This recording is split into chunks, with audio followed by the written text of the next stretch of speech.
सुरेश बुवा, आपण इथे आलोय कल्याण उडी स्मारक या ठिकाणी.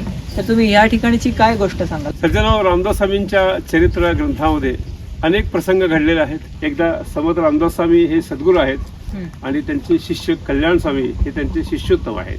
तर हे सगळी गुरु शिष्यांची जोडी सज्जनगडावर समर्थ असताना फिरत फिरत या ठिकाणी भ्रमण करत करत देवीचे दर्शन केलं आणि या ठिकाणी येऊन ते बसले होते. कल्याण स्वामींनी फार सुंदर प्रश्न विचारले.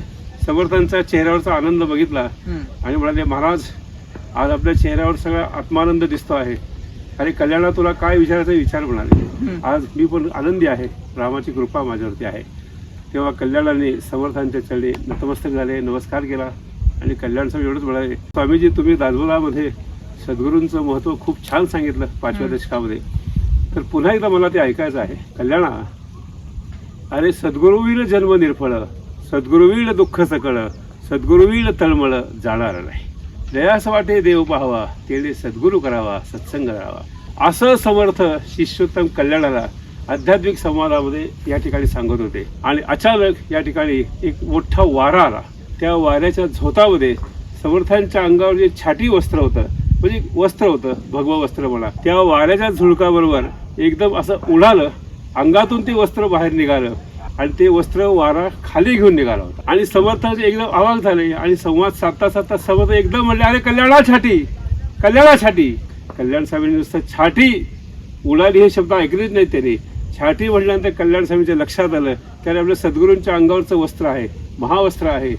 या महावस्त्र आता उडालेलं आहे, आता हे जमिनीला लागता कामा नये. त्या कल्याणाने कोणताही विचार न करता इथून बरोबर उडी मारली आणि या सज्जनगडाच्या या ठोकापासून सज्जनाने खाली उडी घेतली. ते वस्त्र वारा खाली घेऊन निघाला होता आणि ते वाऱ्याने वस्त्र आता खाली जमिनीला लागणार तेवढ्यात कल्याण स्वामीची उडी त्या वस्त्राजवळ गेली आणि त्यांनी असं अलगद हाताने ते वस्त्र असं पकडलं आणि कल्याण स्वामी पळत पळत पळत पळत समर्थांच्याकडे आले. समर्थ पाहत होते, काय ही कल्याणची माझ्या गुरुनिष्ठा आहे. आणि समर्थाने कल्याण स्वामींच्या मस्तकावर हात ठेवला, आशीर्वाद दिला, कल्याणा धन्य आहे तुझी गुरुनिष्ठा. तिथून कल्याण स्वामींनी उडी मारली. कोण या स्थानाला कल्याण उडी स्मारक असं म्हटलेलं आहे. ही सज्जनगडावर घडलेली कथा आहे. जिथे उडी खाली पडली तिथे पण स्मारक उभं केलेलं आहे. तिथे कल्याण स्वामींची छान मूर्ती आहे. आपण कधी गेला तर दर्शन करा. Guys, right now I'll show you the place where Kalyan Swami landed. You can see the structure here. That is where Kalyan Swami got the chati. Just imagine the scope of his jump.